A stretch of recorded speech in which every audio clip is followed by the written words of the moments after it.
प्रभु दास नापा वेलकम करते हैं आणि वचन से जाते हैं।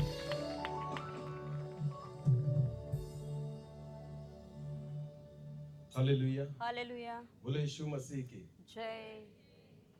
इस सुंदर अवसर के लिए मैं परमेश्वर को धन्यवाद देता हूं कि प्रभु ने हमें यहाँ पर एकत्रित किया इस परिवार के साथ उसके उनके आनंद में उनकी खुशी में संगति करने के लिए। मैं विश्वास करता हूं कि परमेश्वर भी हमारे बीच में है, क्योंकि वचन में लिखा है जहाँ 2 या 3 मेरे नाम से एकत्रित हो वहां पर मैं हूँ। आमेन, आमेन। और उसी विश्वास के साथ मैं ज्यादा वक्त नहीं लूंगा, जितना समय मुझे दिया गया है उसी में हम वचन को समाप्त करेंगे। पर विश्वास करें, जितना समय मैं बोलूंगा पर मैं नहीं बोलूंगा, परमेश्वर हमसे बात करेगा। Hallelujah, hallelujah. और उसी वचन को हम सुनेंगे, अपने मन को अपने कानों को उस परमेश्वर के वचन की ओर हम लगाए तो मैं विश्वास करूंगा कि हर एक परिवार को, केवल कोकनी सर और उनके परिवार को नहीं, परमेश्वर हर परिवार को, हर घर को आशीषित करे। आमेन। तो एक छोटी सी दुआ करेंगे और सीधा हम परमेश्वर के वचन की ओर जाए। अपनी आंखों को बंद करें। सर्वशक्तिमान जीवित पिता प्रभु जी, हम आपको धन्यवाद देते हैं, आपकी स्तुति आपकी प्रशंसा करते हैं प्रभु, क्योंकि आपने एक सुंदर अवसर हमें दिया पिता कि हम आपकी आराधना कर पाए। प्रभु जी, अब तक आपने हमारी आवाज को सुना है, हमारे गीतों को सुना, हमारी आराधना को सुना। ये वो समय है कि हम आपकी आवाज को सुनना चाहते हैं। आप हमसे बात करें प्रभु जी, आपके जीवित वचन में रहकर आप हमसे बात करें। आने वाला वचन हम सभी को छूने वाला, बदलने वाला, आशीषित करने वाला बने प्रभु जी। मैं प्रार्थना करता हूँ पिता, मैं आपका दास होने के नाते मैं केवल एक मिट्टी का बर्तन हूँ प्रभु। मैं घटूं, आप ही बढ़े और आपके पवित्र नाम की महिमा होने पाए। सारा आदर और सारी महिमा जलाल आप ही को देते हुए प्रार्थना प्रभु यीशु मसीह आपके सामर्थ्य और जीवित नाम से मांग लेते हैं। आमीन। अभी कुछ समय के लिए सब लोग इधर देखें और हम यहाँ वहां न देखें, अपने मन को न भटकाए, क्योंकि परमेश्वर कुछ बात करना चाहता है। हम बहुत बार, आज जैसे गोपनी सर, उनका एक सुंदर घर प्रभु ने उन्हें दिया। ऐसे प्रसंग बहुतों के जीवन में आते हैं ना। एक तो हम घर बनाते हैं या गाड़ी खरीदते हैं, कुछ भी अगर नया करते हैं तो हम परमेश्वर को स्थान देते हैं। बहुत बार हम प्रार्थना भी ऐसे ही करते हैं। हमें ऐसा लगता है कि अगर हमने गाड़ी नहीं खरीदी तो हम गाड़ी के लिए प्रार्थना करते हैं कि प्रभु ये गाड़ी इस परिवार के लिए आशीष का कारण कर। अगर हमने नया घर बनाया तो हम प्रार्थना करते हैं प्रभु ये घर इस परिवार के लिए आशीष का कारण कर। अगर किसी को नौकरी लगी तो वो प्रार्थना करता है प्रभु ये नौकरी इस परिवार के लिए आशीष का कारण बने। हम खेती करते हैं तो हमें लगता है कि प्रभु ये खेती इस परिवार के लिए आशीष का कारण बने। आपको पता है, मैं आज आपको एक बताना चाहता हूं, ये प्रार्थना ही गलत है। कोई भी वस्तु आपके लिए आशीष का कारण नहीं बन सकती, पर आप उस वस्तु के लिए आशीष का कारण बनोगे। Hallelujah, hallelujah. इस बात को बहुत ध्यान से सुने। आपने नई गाड़ी खरीदी ना, वो गाड़ी आपके लिए कभी आशीष का कारण नहीं बन सकती। आपने घर बनाया, वो घर आपके लिए आशीष का कारण नहीं बन सकता।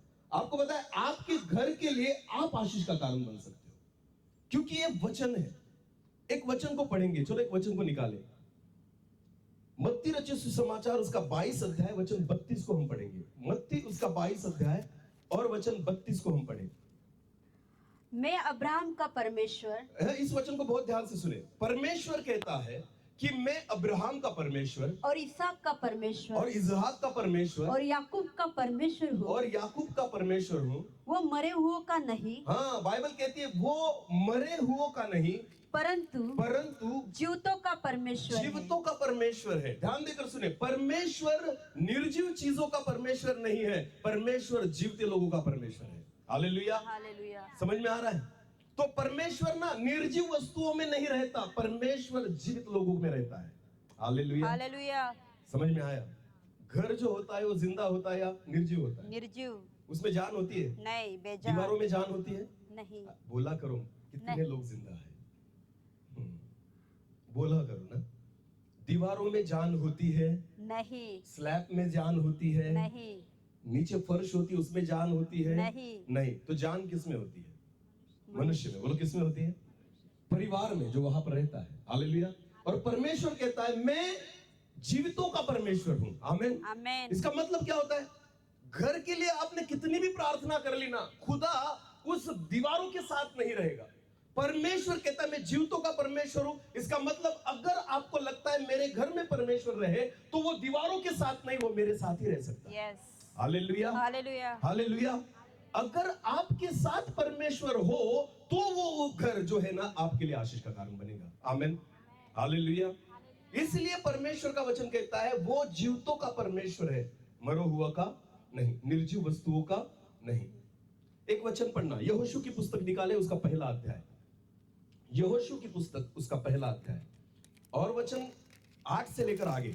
यहोशू उसका 1 और वचन 8 से लेकर आगे पढ़े। व्यवस्था की यह पुस्तक, परमेश्वर यहोशू से बात कर रहा है, तो वचन में ऐसा लिखा है कि व्यवस्था की ये पुस्तक तेरे चित्त से कभी न उतरने पाए, तेरे चित्त से कभी न उतरने पाए, इसी में दिन रात ध्यान दिए रहना, इसी में दिन रात ध्यान दिए रहना, इसलिए कि जो कुछ उसमें लिखा है जो कुछ उसमें लिखा है उसके अनुसार करने की तू चौकसी करे, हाँ, क्योंकि ऐसा ही करने से हाँ। तेरे सब काम सफल होंगे तेरे सब काम सफल और होंगे तू प्रभावशाली होगा। और तू प्रभावशाली होगा। आगे, क्या मैंने तुझे आज्ञा नहीं दी? परमेश्वर का वचन कहता है यहोशू से, क्या मैंने तुझे आज्ञा नहीं दी? हियाव बांधकर दृढ़ हो जा, हाँ। भय न खा हाँ। और तेरा मन कच्चा न हो, हाँ। क्योंकि जहाँ जहाँ तू जाएगा जहां जहां तू जाएगा वहाँ वहाँ वहां वहां तेरा परमेश्वर यहोवा तेरे संग रहेगा। हालेलुया।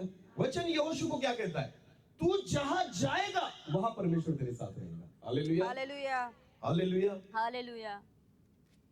क्या लगता है आपको? आप चर्च में जाते हो, परमेश्वर वहां होता है या आपके साथ आता है? हाँ? क्योंकि परमेश्वर का वचन कहता है मैं जीवों का परमेश्वर हूँ, यस, मैं हाथों से बनाए हुए मंदिर में नहीं रहता। हालेलुया। हालेलुया। बहुत सारे लोग तो मिलने जाते हैं ना रविवार के दिन, किसको?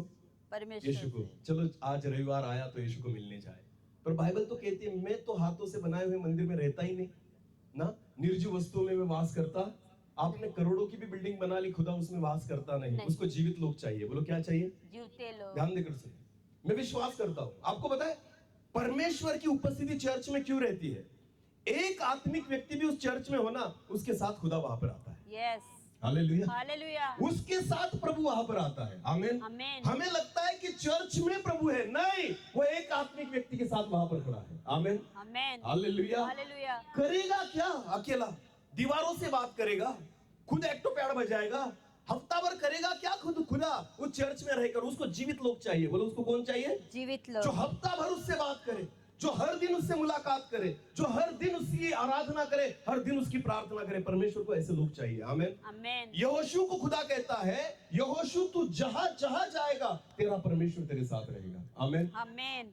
अगर कोकनी सर और उनका परिवार उनके साथ परमेश्वर है, तो वो जिस घर में जाएंगे ना, वो घर परमेश्वर आशीर्वादित करेगा। Yes, hallelujah, hallelujah. ध्यान देकर सुने, आप जगह बदल लो, आप घर बदल लो, आप कहीं भी जाओ, जगह आपकी वजह से आशीषित होगी। Yes, hallelujah. हालेलुया। जगह की वजह से आप आशीषित होने वाले नहीं है। ध्यान देकर सुने, इसलिए परमेश्वर का कलाम कहता है यहोशू से, अगर तू परमेश्वर की आज्ञाओं को मानेगा, अगर व्यवस्था को तू मानेगा, तो जहां जहां तू जाएगा वहां वहां तेरा परमेश्वर तेरे साथ रहेगा। बाइबल में एक अद्भुत उदाहरण है इसके बारे में, हम पढ़ेंगे। उत्पत्ति की पुस्तक निकाले, उत्पत्ति की पुस्तक उसका 39 अध्याय 39, उत्पत्ति उसका 39 वचन 1 और 2 पढ़े। जब यूसुफ मिस्र में पहुंचाया गया, ध्यान देकर सुनिए, यूसुफ के बारे में वचन कहता है, जब यूसुफ मिस्र में पहुंचाया गया, तब पोतीपर नामक एक मिस्री ने, जो फिरौन का हाकिम और अंगरक्षक का प्रधान था, हाँ? उसको इश्माइलों के हाथ से जो उसे वहां ले गए थे मोल लिया, बेचा गया। यूसुफ को बेचा गया, इसका मतलब होता है यूसुफ एक गुलाम था। बोलो यूसुफ क्या था? गुलाम, बोलो जोर से, गुलाम। गुलाम, जिसको बेचा गया था, एक नौकर, एक गुलाम, एक दास, जो उस घर में बेचा गया, पुटीफर के घर में। हाँ, उसका क्या हुआ? आगे पढ़े। यूसुफ अपने मिस्री स्वामी के घर में रहता था, हाँ? और यहोवा उसके संग था। हाँ, इस बात को ध्यान देकर सुने, एक गुलाम है, पर वचन कहता है यहोवा उसके साथ है। Hallelujah, hallelujah. यहोवा किसके साथ है? यूसुफ, यूसुफ के। बोलो किसके साथ है? और यूसुफ कौन है? गुलाम, गुलाम। यूसुफ एक दास है, एक गुलाम है, पर बाइबल कहती है यहोवा उसके संग था। आमीन। आमीन। आगे क्या हुआ? पढ़े। इसलिए वो भाग्यवान पुरुष हो गया। हाँ? और यूसुफ के स्वामी ने देखा कि यहोवा उसके संग रहता है, और जो काम वो करता है उसको यहोवा उसके हाथ से सफल कर देता है। हाँ? तब उसकी अनुग्रह की दृष्टि उस पर हुई, हाँ? और वो उसकी सेवा टहल करने के लिए नियुक्त किया गया। हाँ? फिर उसने उसको अपने घर का अधिकारी बना के हाँ? अपना सब कुछ उसके हाथ में सौंप दिया। हाँ? जब से उसने उसको अपने घर का और अपनी सारी संपत्ति का अधिकारी बनाया, हाँ? तब से यहोवा यूसुफ के कारण उस मिस्री के घर पर आशीष देने लगा। घर मालिक की वजह से आशीषित नहीं हुआ, किसकी वजह से आशीषित हुआ? यूसुफ के। नौकर की वजह से। बोलो किसकी वजह से? घर बनाने के लिए पैसा किसने लगाया? यूसुफ ने? नहीं। अरे बोलो, नहीं। पैसा कौन कमाता था? यूसुफ। अरे बोलो ना, हाँ या नहीं? नहीं। मालिक कमाता था ना, तो पैसे घर के लिए किसने लगाए? मालिक ने ना, मालिक ने ना। अरे बोलो ना, घर किसने बनवाया? मालिक ने। पैसे किसने कमाए? मालिक ने। सारा बिजनेस किसका है? मालिक का। पर खुदा कहता है परमेश्वर घर किसके द्वारा आशीषित कर रहा है? यूसुफ कौन है? गुलाम। एक नौकर के द्वारा परमेश्वर घर को आशीषित करता है। क्यों? क्योंकि मालिक के साथ परमेश्वर नहीं, पर एक गुलाम के साथ खुदा है। हालेलुया। हालेलुया। आपको पता है, आप भले कमाने वाले हो, आप नौकरी करते हो, आप पैसा कमाते हो, आप बिजनेस करने वाले हो, आपकी वजह से घर आशीषित नहीं होता। एक व्यक्ति जिसके साथ खुदा है, उसके द्वारा घर आशीषित होता है। हालेलुया। भले वो छोटा हो या बड़ा हो, पर परमेश्वर उसके साथ होना जरूरी है। तभी जाकर परमेश्वर उस घर को क्या करता है? आशीषित करता है। हालेलुया। लोगों को लगता है बहुत कमा लेता हूं मैं, आशीषित नहीं होगा, तू पछताएगा। ध्यान देकर सुने। हाँ, जिनके पास ज्यादा, केवल आपको पता है, जिनके पास खुदा नहीं है ना, और केवल पैसे ना, रात को नहीं सो पाते। मैं सच बताता हूं आपको, उनको नींद नहीं आती। तो क्या मतलब है इसका? पैसा है भाई, पर परमेश्वर नहीं है। अच्छी और चैन की नींद के लिए और सुखी जिंदगी के लिए परमेश्वर साथ होना जरूरी है। हालेलुया। लोगों को लगता है मैंने पैसा कमा लिया, मैंने घर बनवा लिया, मैंने इतने पैसे खर्चा किया, मैंने ये कर लिया, वो कर लिया। अरे मुझे घर आशीषित करके बताओ। तुम तुम्हारे पैसों से अपने घर को आशीषित नहीं कर सकते, पर जिस व्यक्ति के साथ परमेश्वर होता है, वो छोटा हो या बड़ा हो, वो एक बहन हो या आदमी हो, पुरुष हो या बच्चे हो, कोई भी हो, पर जो व्यक्ति जिसके साथ खुदा है, परमेश्वर उसके द्वारा उस घर को क्या करेगा? आशीषित करेगा। आमीन। यूसुफ का उस घर से कोई रिश्ता नहीं है। ध्यान देकर सुने। गुलाम है। बोलो क्या है? पुटीफर के घर में रह रहा है। पुटीफर ने घर नाम पर कर दिया? नहीं। प्रॉपर्टी नाम पर कर दी? नहीं। कुछ नहीं। पुटीफर ने कुछ नहीं किया, पर पुटीफर को एक बात पता चल गई। क्या? इसके साथ कौन है? परमेश्वर। तो एक बात सुनना, ध्यान देकर सुने। घर तब तक आशीषित नहीं हुआ जब तक यूसुफ को अधिकार नहीं दिया गया। उस वचन को पढ़ना फिर एक बार, जो अभी पढ़ा। जब से उसने उसको अपने घर का और अपनी सारी संपत्ति का अधिकारी बनाया। इस वचन को बहुत ध्यान से सुने। जब से, वहां पर क्या लिखा है? जब से। इसका मतलब तब तक कुछ नहीं परमेश्वर ने किया, पर जब से उसने उसको अपने घर का, पुतीफर ने अपने घर का यूसुफ को और अपनी सारी संपत्ति का अधिकारी बनाया। जब उसको अधिकारी बनाया, तब से यहोवा यूसुफ के कारण उस मिस्री के घर पर आशीष देने लगा। परमेश्वर ने ना तब आशीष दी जब पूरे घर का अधिकार किसके हाथ में आया? यूसुफ के। आमीन। ध्यान देकर सुने। एक आत्मिक व्यक्ति के घर में अधिकार होना चाहिए एक घर का। किसके हाथों में? आत्मिक। बोलो किसके हाथों में? हमारा उल्टा होता है, जो कमाता है ना वही अधिकार रखता है। उसको लगता है मैं कमा रहा हूं तो मैं अधिकार। मैं एक सच बात बताना चाहता हूं, जो एक आत्मिक व्यक्ति है ना, वो घर का अधिकारी हो। हालेलुया। और जरूरी नहीं है कि वो पुरुष हो, वो बहन भी हो सकती है, वो बच्चे भी हो सकते हैं, वो नौकर भी हो सकता है। हालेलुया। वो कौन हो सकता है? नौकर भी हो सकता है। आपको पता है, पर वो व्यक्ति क्या होना चाहिए? आत्मिक। ध्यान देकर सुने। जब एक अधिकार एक आत्मिक व्यक्ति के हाथों में सौंपा गया, तब से परमेश्वर ने पुतीफर के घर को क्या किया? आशीषित किया। हालेलुया। ध्यान देकर सुने। आप कितने भी पढ़े लिखे हो, आप कितने भी ज्ञानी हो, आपको कितनी भी बड़ी समझ हो, आपके पास कितनी भी बड़ी नौकरी हो, आप आपके परिवार को आशीषित नहीं कर सकते। अगर आपके पास परमेश्वर है तो आपका परिवार आशीषित होगा। हालेलुया। हालेलुया। आप आपके घर को नहीं चला सकते अगर आपके पास परमेश्वर नहीं है। आपका परिवार आशीषित नहीं हो सकता अगर आपके पास परमेश्वर नहीं है। केवल पैसा घर को आशीषित नहीं करता, केवल परमेश्वर। यदि घर को यहोवा न बनाए तो बनाने वालों का परिश्रम व्यर्थ है। परमेश्वर का वचन कहता है। एक आत्मिक व्यक्ति के हाथों में जिम्मेदारी होनी चाहिए घर की। आमीन। अभी इस वचन को गलत रीति से नहीं लेना। ध्यान देकर सुने। इस वचन को गलत रीति से नहीं लेना। मैं वो भी क्लियर करूंगा। बहुत बार क्या होता है, भाई लोग जो होते ना, वो चर्च में नहीं जाते, प्रार्थना में नहीं जाते, प्रार्थना नहीं करते। बहनें बहुत प्रार्थना करती है, उपवास भी करेगी, सेवा भी करेगी, चर्च में रेगुलर जाएगी। यहां भी देखो ना, उनकी भीड़ ज्यादा होती है। मीटिंग में कहीं भी जाओ, जहां देखो वहां इनकी भीड़। मैं सच कहता हूं भाइयों, स्वर्ग में भी यही हाल होगा। यही ज्यादा होगी, आप कमी रहोगे सच में, क्योंकि इनकी वजह से आप नहीं आओगे, आपको खुद आना पड़ेगा। ध्यान देकर सुनिए, वचन में लिखा है ना, 2 लोग बेटे होंगे, एक उठाया जाएगा और एक रह जाएगा। ये 2 लिखे है ना वहां पर बाइबल में, तो तुम भी तो 2 होते हो, पति और पत्नी। पत्नी बेचारी आती है हर रविवार, पत्नी बेचारी जाती हर मीटिंग में, और बहनों की संख्या देखो तो हर मीटिंग में ज्यादा, और भाई जो होते ना काम में लगे पड़े हैं। जब यीशु आएगा ना, ये तब भी काम में रहेंगे। ध्यान देकर सुनिए, और तब खुदा है ना उनको ही उठाएगा जो आत्मिक जीवन में जिनका दिया जल रहा है। आमीन। ये भाई ना हमेशा नवापुर में तेल लेने जाएंगे। 5 मूर्ख गुआरियां कहा गई थी तेल लेने ना, तो हम भी, ये बहुत बार हम भी वही जाते हैं, क्या लेने? तेल लेने। और तभी यीशु आएगा। ध्यान देकर सुने, आप तेल ही खरीदना।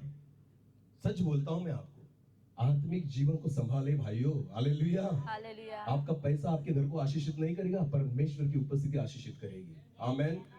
हालेलुया। बोले यीशु मसीह की जय। भाइयों को ऐसा लगता है ये कुछ भी बात करता है, हमारे पास दूसरे काम नहीं क्या? अरे काम नहीं है ना, तो तुम्हारे पैसे से तुम्हारे घर को आशीषित करके बताओ, मैं बताऊं, मैं मानूं तुम्हें? अरे नींद लेकर दिखाओ, अच्छी सुख से खाकर दिखाओ। नहीं होता ना, तो परमेश्वर की जरूरत है। आमीन। अगर बार बार हॉस्पिटल में जाते हो ना, तो खुदा की जरूरत है। अगर रात को गहरी नींद नहीं आती ना, तो तुम्हें परमेश्वर की आवश्यकता है। अगर तुम्हारे बच्चे तुम्हारा नहीं सुनते ना, तो तुम्हें परमेश्वर की आवश्यकता है। अगर बीवी और शोहर का एक दूसरे से नहीं जमता ना, तो तुम्हें परमेश्वर की आवश्यकता है।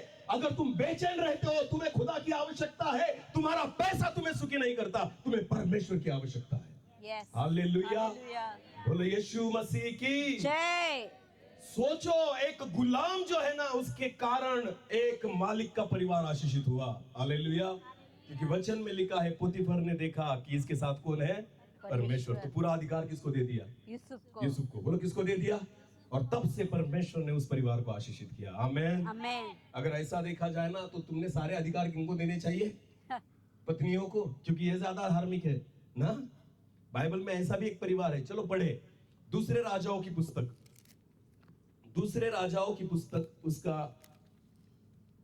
4 अध्याय, दूसरे राजाओं की पुस्तक उसका 4 अध्याय, वचन 8 से लेकर आगे। अब इस वचन को बहुत गहराई से और ध्यान से सुनना। हाँ, एक दिन की बात है, एक दिन की बात है कि एलीशा शुनेम को गया, हाँ, जहाँ एक कुलीन स्त्री थी। जहाँ एक कुलीन स्त्री थी, उसके बारे में लिखा गया है, कुलीन स्त्री, एक गुड कैरेक्टर, एक अच्छा स्वभाव और अच्छा चरित्र रखने वाली स्त्री। हालेलुया। हालेलुया। जिसके बारे में अंग्रेजी में लिखा है प्रोमिनेंट।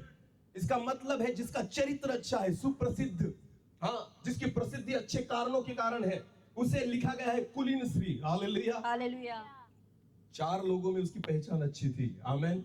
हाँ, उस कुलीन स्त्री के बारे में परमेश्वर का वचन कहता है। फिर एक बार पढ़ना उस वचन को। हाँ? एक दिन की बात है कि एलीशा शुनेम को गया, परमेश्वर का नबी, परमेश्वर का भविष्यवक्ता एलीशा शुनेम को गया, जहाँ एक कुलीन स्त्री थी, जहाँ उस गांव में एक कुलीन स्त्री रहती थी, और उसने उसे रोटी खाने के लिए विनती करके विवश किया। उसने उस परमेश्वर के नबी को अपने घर पर बुलाया और खाना खिलाया। अतः जब वो उधर से जाता, हाँ? तब वो वहाँ रोटी खाने को उतरता था। हाँ, तो परमेश्वर का दास हमेशा उस घर में आता और रोटी को खाता था। हाँ, उस स्त्री ने अपने पति से कहा, हाँ, सुन, यह जो बार बार ध्यान देकर सुने, आत्मिकता उसके पति से ज्यादा किसमें है? पत्नी में। उस पत्नी में, उस कुलीन स्त्री में ना अपने पति से ज्यादा आत्मिक समझ है। क्योंकि बाइबल कहती है एलीशा को घर किसने बुलाया खाना खाने के लिए? स्त्री ने। बोलो किसने बुलाया? स्त्री ने। उसमें पति का कोई रोल नहीं है। इसका मतलब यही होता है कि उस घर में पति से ज्यादा आत्मिकता किसमें पाई जाती है? पत्नी में। पत्नी में। ध्यान देकर सुने, उसमें पहचान है कि ये परमेश्वर का सेवक है ना, उसकी सेवा अगर हम करेंगे तो हम आशीष को पाएंगे। हालेलुया। हालेलुया। एक आत्मिक समझ है उस स्त्री में। उस स्त्री में क्या है? आत्मिक समझ। उसके पति को नहीं लगा कि एलीशा को खाना खाने बुलाए, पर किसको लगा? उस स्त्री को लगा। ध्यान देकर सुने, जब उस स्त्री को लगा कि हाँ, कि एलीशा एक परमेश्वर का नबी अपने घर पर बुलाए, तो कुछ ना कुछ तो अनुभव उसके पति ने किया होगा। हालेलुया। हालेलुया। कि ये फायदे वाली बात है। आमेन। आमेन। तो आगे क्या हुआ? जब बार बार एलीशा आने लगा, तो आगे पढ़ना, उस वचन को फिर पढ़े। उस स्त्री ने अपने पति से कहा, उस स्त्री ने अपने पति से कहा। बोलो किससे कहा? अपने पति से। निर्णय करना है। पति ने ना अधिकार दे दिया है, तू निर्णय कर, पर आपको पता है वो खुद निर्णय नहीं करती। वो उस निर्णय करने के लिए किसके पास आती है? पति के पास। पति के। बोलो किसके पास आती है? इसे आत्मिकता कहा जाता है। हालेलुया। हालेलुया। भले अधिकार आपके पास हो, और आपके द्वारा परिवार आशीषित होगा। पर पत्नियों ध्यान देकर सुने, उसकी अधीनता देखो, वो खुद निर्णय नहीं करती, वो उस अच्छे विचार को लेकर किसके पास आ रही है? पति के पास। वो कन्विंस करती है अपने पति को, वो अपने पति को प्रोत्साहित करती है कि ऐसा अच्छा काम करेंगे ना कुछ आशीष जरूर पाएंगे। Hallelujah, hallelujah. हालेलुया। ध्यान देकर सुने, इसलिए मैंने कहा घर का अधिकार आत्मिक व्यक्ति के हाथ में होना चाहिए। बोलो किसके हाथों में होना चाहिए? शूनेम की स्त्री के हाथ में अधिकार था, पर अधिकार का उसने गलत इस्तेमाल नहीं किया। आपको पता है, उसने खुद निर्णय नहीं किया, उस निर्णय को लेकर वो किसके पास गई? पति के पति के पास। बोलो किसके पास गई? क्योंकि व्यवस्था बरकरार रहनी चाहिए। हालेलुया। बाइबल की व्यवस्था क्या रहनी चाहिए? बरकरार। हाँ, भले आप कितने भी बड़े हो जाओ, वचन कहता है पुरुष जो है वो स्त्री का क्या है? मस्तक। मस्तक है। बोलो क्या है? मस्तक। हेड है ना, हेड। ध्यान देकर सुनिए, वो अलग नहीं हो सकता। ये जो व्यवस्था है ना, ये उल्टी नहीं हो सकती। हाँ, ये होना ही चाहिए। भले आप आत्मिक होना, फिर भी अधीनता उनकी रखनी पड़ेगी। हालेलुया। हालेलुया। तो भले ये स्त्री आत्मिक है, पर आपको पता है आत्मिक निर्णय को लेकर भी किसके पास जा रही है? पति अपने के पास। पति। भले आपकी समझ कम हो, पति की समझ भले कम हो, पर पति को प्रोत्साहित कर रही है आत्मिक बातें करने के लिए। हालेलुया। Yes, hallelujah. बोलो यीशु मसीह की जय। अच्छी साड़ी कैसे पति से निकलवानी है आपको समझ में आता है ना, तो आत्मिक बातें भी निकलवा सकते हो। नहीं समझे? यस।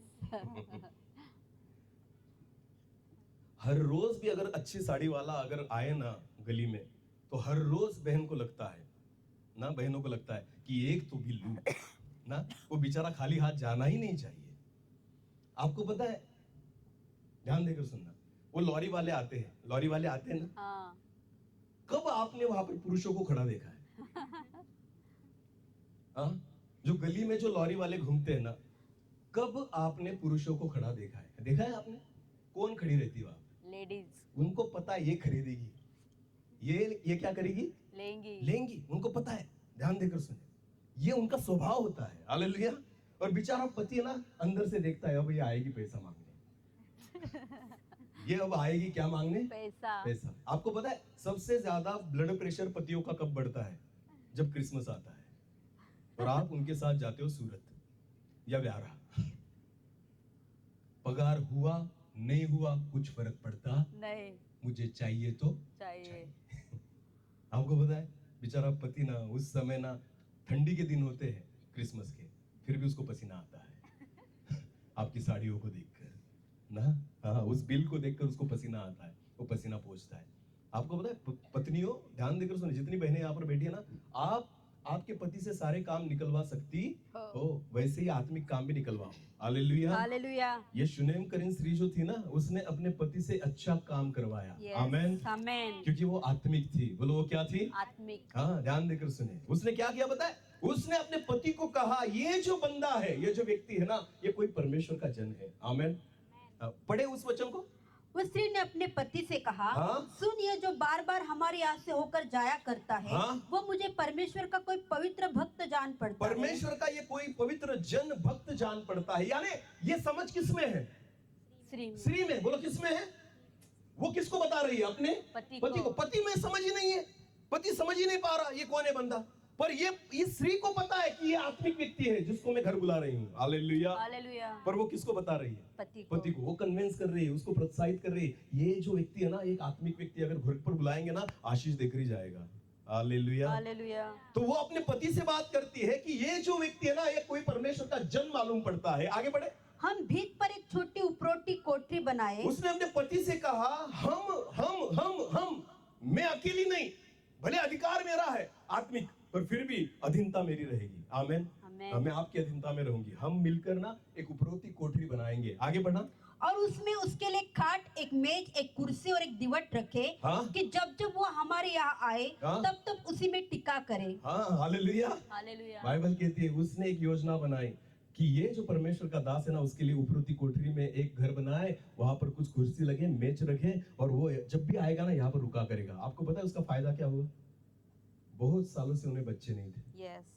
उस आशीष से वो वंचित थे, पर जब उन्होंने ये योजना की ना, एलिशा आकर वहां रुकने लगा और परमेश्वर ने उस परिवार को बच्चे के द्वारा आशीषित किया। यस। हालेलुया। आमेन। जो आशीष आज तक नहीं पाई थी, उन आशीषों को उसने उस आत्मिक, आपको पता है, निर्णय की वजह से, उस आत्मिक निर्णय की वजह से उस आशीष को उन्होंने पाया। हालेलुया। हालेलुया। तो एक आत्मिक व्यक्ति जो होता है ना अपने परिवार को आशीषित कर सकता है। वो कोई भी हो, वो भाई हो, बहन हो, बच्चा हो, नौकर हो, कोई भी हो, फिर भी वो अपने परिवार को क्या कर सकता है? आशीषित। पर एक व्यक्ति चाहिए। आमेन। आमेन। वरना घर आप कितना भी बुला लो, मैं हर वक्त कहता हूँ पास्टर साहब आप ना 100 पास्टरों को बुला के पानी डलवाओ वहां पर ना, कुछ नहीं होगा, कुछ नहीं होगा। मैं सच बोलता हूँ आपको। हाँ प्रभु यीशु रक्त जय, यीशु रक्त जय, यहाँ अरे पूरी दीवारें भी गीली कर दो ना, भूत नहीं भागेंगे, क्योंकि भूत दीवारों में रहते ही नहीं, भूत तुम में रहते हैं। ध्यान देकर सुने, जिन पर पानी डालना चाहिए उन पर डालते नहीं और दीवारों पर छिड़कने से क्या फायदा? बोलो यीशु मसीह की जय। हालेलुया। हालेलुया। यीशु मसीह ने दुष्ट आत्माएं निकाली। बोलो क्या निकाली? दुष्ट आत्माएं। तो उन दुष्ट आत्माओं ने क्या कहा? हमें कब्र में भेज दे, ऐसा कहा? नहीं, क्या कहा? हमें कहाँ जाना है? सुअरों में। बोलो कहाँ जाना है? सुअर। इसका मतलब क्या होता है? वो मुर्दा चीजों में रहती नहीं, उनको भी क्या चाहिए? जिंदा। बोलो क्या चाहिए? जिंदा। जो जीवित है ना उसमें ही रहती दुष्ट आत्माएं। ध्यान देकर सुने, तो भूत जो होते हैं ना, दुष्ट आत्माएं जो होती है ना, शैतान जो होता है ना, उसको भी घर जीवित ही चाहिए और परमेश्वर को भी जीवित लोग चाहिए। हालेलुया। मुर्दों में शैतान का भी इंटरेस्ट नहीं है। ध्यान देकर सुने, निर्जीव चीजों में शैतान का इंटरेस्ट नहीं है। वो क्यों रहेगा? उसके पास ऑलरेडी बहुत सारी चीजें हैं। वो यीशु मसीह को कहता है तू मेरे पैर पड़, सारा वैभव मैं तुझे दे दूंगा। हालेलुया। इसका मतलब ना आपसे ज्यादा बड़ा बंगला उसके पास है, संपत्ति उसके पास है, दौलत का मालिक वो है, उसके पास ये सारी चीजें दी गई है। ध्यान देकर सुने, पृथ्वी का अधिकार उसको दिया गया है, तो उसको जरूरत नहीं कि आपके घर में आकर रहे, वो तो आप में घर बनाना चाहता है। हाँ, ध्यान देकर सुने, इसलिए पानी अगर डालना है ना तो खुद पे डालो, इसलिए वहां पर तकरार होती है, इसलिए आपका एक दूसरे से जमता नहीं, इसलिए नींद आती नहीं। क्यों? दुष्ट आत्माएं तुम में बसी रहती है और पूरे घर पर पानी डाल देते हो। उनको लगता है गई होगी, क्यों जाएगी? वो तुम्हारे सिर पर बैठी है। बोले यीशु मसीह की जय। और लोग कहते प्रभु घर बनवा लिया, ये हमारे लिए आशीष का कारण कर। प्रभु कहता है अरे तेरे द्वारा तेरा घर आशीषित होगा। हालेलुया। अगर तू प्रार्थना में ना, तेरा घर तेरे प्रार्थना से आशीषित होगा। अगर तू परमेश्वर का भय मानता है ना, तेरा घर उस भय के द्वारा आशीषित होगा। अगर तेरा आत्मिक जीवन अच्छा है ना, तेरा घर तेरे आत्मिक जीवन के द्वारा आशीषित होगा। हालेलुया। अब्राहम और सारा का आत्मिक जीवन ऐसा था, घर छोड़ो, परमेश्वर है हने उनके बहुत सारे वंश को आशीषित कर दिया। हालेलुया। आखिरी तक तंबू में रहे। बोलो आखिरी तक कहाँ रहे? तंबू में रहे। पर आपको पता है आज पूरा इजराइल देश उनके नाम से पहचाना जाता है। आमेन। हालेलुया। बोलो यीशु मसीह की जय। प्रार्थना किसके लिए करना चाहिए? घर के लिए या परिवार के लिए? परिवार के लिए। बोलो परिवार के लिए। हाँ, आपके वजह से आपका घर आशीषित होगा। आमेन। आमेन। हाँ, सारा उल्टा चलता है कार्यक्रम। प्रभु घर बनवा लिया, अब ये घर आशीषित कर, ये घर मेरे लिए आशीष का कारण बने। क्यों बनेगा भाई? तू प्रार्थना कर तो तेरे द्वारा तेरा घर क्या होगा? आशीषित होगा। आमेन। प्रतिज्ञाएं वस्तुओं से नहीं, प्रतिज्ञाएं हमसे जुड़ी होती है। आमेन। प्रतिज्ञाएं किससे जुड़ी होती है? हमसे। खुदा की प्रतिज्ञाएं वस्तुओं से नहीं होती, परमेश्वर की प्रतिज्ञाएं हमसे जुड़ी होती है। हालेलुया। इसीलिए यीशु मसीह जिस घर में गया उस घर ने उद्धार को पा लिया। हालेलुया। आमेन। क्योंकि परमेश्वर की प्रतिज्ञाएं प्रभु यीशु मसीह से जुड़ी थी। हालेलुया। इसलिए जब जक्कई के घर यीशु गया ना, जक्कई के घर में कहता है हे जक्कई, आज इस घर ने उद्धार को पा लिया है, क्योंकि यीशु मसीह से प्रतिज्ञाएं जुड़ी हुई है। आमेन। वचन में लिखा है, यीशु ने अपने चेलों से कहा जिस घर में जाओ उस घर में क्या कहना? शांति। बोलो बोलो क्या कहना? शांति। बोलो क्या? शांति की घोषणा करे। और वचन में क्या लिखा है? अगर उस घर में शांति योग्य लोग हो तो तुम्हारी शांति उनमें रहेगी। किसकी शांति? तुम्हारी। इसका मतलब शांति को कौन लेकर जा रहा है? मैं खुद जा रहा हूं। और किसको दूंगा? जिसमें शांति होगी। दीवारों को नहीं, घर को नहीं, लोगों को। बोलो किसको? लोगों को। अगर शांति योग्य लोग रहेंगे तो शांति रहेगी, वरना वापस आ जाएगी। हालेलुया। इसका मतलब शांति भी किस में रहती है?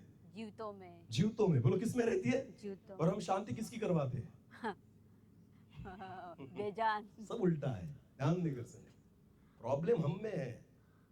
और हम सारा ना, आपको पता है बीमार मैं हूं और मैं दूसरों का इलाज कर रहा हूं, ऐसा चल रहा है आज। इसलिए हम आशीषित नहीं होते। खुदा कहता है एक आत्मिक व्यक्ति अगर हो, आपका घर आशीषित होगा। आमेन। यीशु मसीह का आत्मिक जीवन इतना अद्भुत था ना, जिस परिवार में गया उस घर को आशीषित कर दिया। Yes. आमेन। Amen. जक्कई पापी व्यक्ति था, जक्कई लूटने वाला व्यक्ति था, पर यीशु मसीह क्या चला गया उस घर में, आपको पता है? जक्कई ने उद्धार को पा लिया, लूटने वाला देने वाला बन गया। Hallelujah. Amen. एक आत्मिक व्यक्ति अगर घर में निकल जाए ना, सारी घर की परिस्थिति को बदल देता है। याईर के घर में सब रो रहे थे, उसकी बेटी मर गई थी, पर जब यीशु वहां चला गया ना, जीवन को उसने पा लिया। आमेन। Amen. एक आत्मिक व्यक्ति ने रोने की परिस्थिति को बदल दिया, सब लोग हंसने लग गए क्योंकि मुर्दा जिंदा हो गई। आमेन। Amen. लाजर के घर में सब लोग रो रहे थे, पर यीशु मसीह वहां पर निकल गया, रोने वाले हंसने लगे क्योंकि लाजर 4 दिन के बाद क्या हो गया? जिंदा। जिंदा हो गया। आमेन। Amen. प्रतिज्ञाएं प्रभु यीशु मसीह में थी, इसलिए प्रभु यीशु मसीह जिस घर में गया ना, उस घर को उसने आशीषित कर दिया। हालेलुया। Hallelujah. प्रतिज्ञाओं को लेकर चले, आपका घर आशीषित होगा। आमेन। खुदा आपको आशीषित करेगा, उसके बाद आपके घर को आशीषित करेगा। खुदा आपको आशीषित करेगा, उसके बाद आपकी गाड़ी आशीषित होगी। खुदा आपको आशीषित करेगा, उसके बाद आपकी वस्तुएं आशीषित होगी। आमेन। Amen. बोले यीशु मसीह की। जय। वचन में लिखा है, पतरस पर से लोग वस्त्र उठा के लेकर जाते थे और बीमारों पर डाल देते थे, और वो क्या हो जाते थे? चंगे। चंगे। तो वस्त्र किसके शरीर पर थे? पतरस हाँ, जब प्रेरितों के शरीर पर वस्त्र रहते थे ना, उनमें अभिषेक उतरता था, और उस वस्त्र को भी लेकर गए ना, तो आपको पता है लोग चंगे हो जाते थे। इसका मतलब क्या है? वस्त्र नहीं, वस्त्र में कुछ नहीं है, पर जिसने पहना है ना, उसमें अभिषेक था। हालेलुया। हालेलुया। बोले यीशु मसीह की जय। विश्वास करें, परमेश्वर यही चाहता है, एक आत्मिक व्यक्ति चाहिए खुदा को, वो परिवार परमेश्वर आशीषित करेगा। आमेन। वो कोई भी हो सकता है, कभी छोटा कभी बड़ा, कोई भी हो सकता है। आपको पता है 5 साल के शमूएल से भी परमेश्वर बात कर सकता है, फिर भी चलेगा। अगर छोटा बच्चा भी रहा ना, वो भी आत्मिक रहा ना, आपका परिवार आशीषित हो जाएगा। आमेन। वो भी प्रार्थना में रहा ना, तो उसका मानो, उसका क्या करो? मानो। हालेलुया। एली याजक ने भी पूछा सुबह होते हुए ना, हे शमूएल, रात को परमेश्वर ने क्या बात की? 5 साल का बच्चा उसको सिखा रहा है, खुदा ने तेरे विषय में बात की ना, हाँ, तेरे बारे में बात की, क्योंकि तू अच्छा नहीं है, तेरे परिवार अच्छा नहीं, तेरे बच्चे अच्छे नहीं है। ध्यान देकर सुने, एक छोटा बच्चा सिखा रहा है शमूएल एली को। ध्यान देकर सुने, कोई भी हो, आत्मिक होना चाहिए, परमेश्वर आशीषित करेगा। आमेन। आमेन। बोले यीशु मसीह की जय। समझ में आया? जितना समझा हो उतना काफी है। हालेलुया। मैं आपको यही बात बताना चाहता हूँ, हमें गलत लगता है, हम गलत प्रार्थनाएं भी करते हैं। हमें ऐसा लगता है ना, ये आशीषित करेगा। कैसे करेगा मुझे बताओ ना, लॉजिक ही नहीं इसके पीछे, कोई कुछ नहीं है। वचन दिखाओ मुझे यार, ऐसा कुछ नहीं है।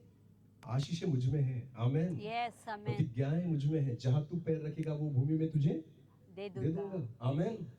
ये खुदा का कलाम है, तू जहां जहां जाएगा तू आशीषित होगा। ये परमेश्वर का वचन है। हाँ, जहां कहीं तू जाए यहोवा तेरे साथ रहेगा, ये परमेश्वर का वचन है। इसलिए तो लूत को अब्राहम ने कहा, तुझे चुनना है वो चुन ले, तुझे जिस दिशा में जाना है तू जा। बाइबल कहती है लूत ने जब चारों ओर देखा, उसने पानी वाला प्रदेश देखा जहां हरियाली है, उसको लगा ये हरियाली मुझे आशीषित करेगी। अब्राहम को पता था, लूत तूने हरियाली को चुना, मैं तो रेगिस्तान को चुनूंगा, और उस रेगिस्तान में भी खुदा मुझे आशीषित करेगा। हालेलुया। इज़राइल एक हरी भरी भूमि नहीं है, इज़राइल एक रेगिस्तान है, पर अब्राहम के साथ परमेश्वर की प्रतिज्ञाएं थी, इसलिए परमेश्वर ने रेगिस्तान को भी हरा भरा कर दिया। हालेलुया। हालेलुया। और वचन में लिखा है, जिस हरियाली को लूत ने चुना था, परमेश्वर उसके साथ नहीं होने के कारण वो हरियाली पूरी रीति से बंजर जमीन में बदल गई। आज वहां पर एक थोड़ी सी घास भी नहीं वहां पर उगती। हालेलुया। आज भी नहीं उगती। सदोम और गमोरा में घास आज भी नहीं उगती। क्यों? क्योंकि खुदा साथ में नहीं है। पर जहां परमेश्वर साथ होता है ना, इज़राइल जाकर आना, जरा देखना, वहां पर पानी नहीं है, फिर भी जगत की सबसे अच्छी खेती वहां पर होती है। क्यों? क्योंकि अब्राहम किसके साथ था? अब्राहम। परमेश्वर किसके साथ था? अब्राहम के। इसलिए ना इज़राइल के नीचे लिखा होता है गॉड्स ओन लैंड। हालेलुया। उसकी टैगलाइन है इज़राइल की, गॉड्स ओन लैंड, मतलब परमेश्वर की खुद की भूमि। आमेन। आमेन। बंजर भी होगी ना, परमेश्वर हरी भरी कर देगा। केवल खुदा साथ में होना चाहिए। आमेन। इसलिए लूत ने हरियाली को चुना, अब्राहम ने परमेश्वर को चुना। हालेलुया। हालेलुया। लूत ने किसको चुना? हरियाली को, पानी को। अब्राहम ने खुदा को चुना और परमेश्वर ने उसे आशीषित किया। आपको पता है, आपके परिवार को केवल परमेश्वर ही आशीषित कर सकता है, उसी को चुनना। आमेन। आमेन। और तभी तुम्हारा परिवार आशीष का कारण बनेगा। हालेलुया। हालेलुया। एक ये आत्मिक व्यक्ति अपने परिवार के लिए आत्मिक रीति से सारी आशीषों को खींच कर लेकर आएगा। अपनी आंखों को बंद करें, इस समय हम प्रार्थना में जाएं। हर एक व्यक्ति अपनी आंखों को बंद करे, हम प्रार्थना में जाएं। धन्यवाद पिता। हाँ प्रभु जी, आप आपके जीवित वचन में रहकर आपने हमसे बात की है। हाँ प्रभु, जैसे आज आपका कलाम कहता है, उसी रीति से जैसे आपने यहोशू से कहा, यहोशू जहां जहां तू जाए वहां तेरा परमेश्वर तेरे साथ रहेगा, वही वचन आपने हमें दिया है प्रभु जी। हाँ प्रभु, हम उसी वचन पर भरोसा करें, क्योंकि आपकी आशीषें, आपकी प्रतिज्ञाएं आपके चुने हुए लोगों पर होती है। आज परमेश्वर से मांगे, खुदा मेरे घर को आशीषित कर। मैं आपके चरणों के पास आता हूं। जैसे जक्कई यीशु को लेकर गया अपने घर, और केवल जक्कई ने उद्धार को नहीं पाया, उसके पूरे परिवार ने उद्धार को पा लिया। कर्नेलियस बुलाकर लेकर आया पतरस को, और केवल कर्नेलियस ने उद्धार को नहीं पाया, उसके पूरे परिवार ने उद्धार को पाया। एक आत्मिक व्यक्ति अगर परमेश्वर की उपस्थिति को लेकर आता है ना, पूरा घर और पूरा परिवार आशीषित बन जाता है। खुदा चाहता है कि हमारे द्वारा हमारा परिवार आशीषित बने। एक छोटा सा कोरस लेंगे और प्रार्थना करेंगे। D major. Thank you Jesus. Yeshua घर दिल में तू बना, दिल मेरा सुना तेरे बिना। यीशुआ घर दिल में तू बना, दिल मेरा सुना तेरे बिना। Thank you Jesus. हर एक व्यक्ति अपने मन को परमेश्वर की ओर लगाए। आज खुदा से कहे, जैसे जक्कई के घर में आप गए प्रभु, आज हमारे घर में भी आप आए।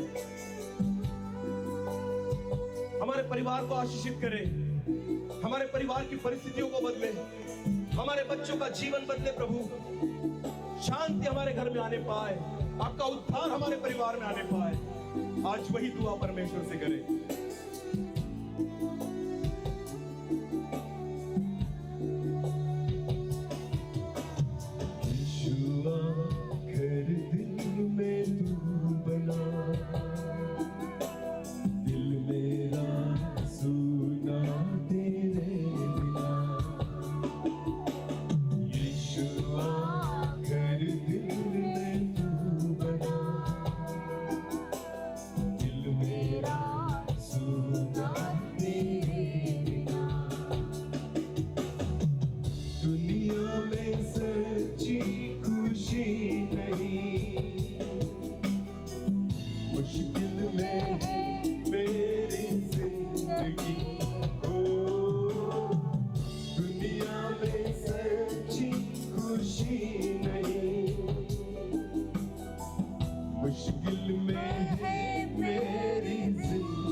जीवन की हालत पे रो पड़ूं,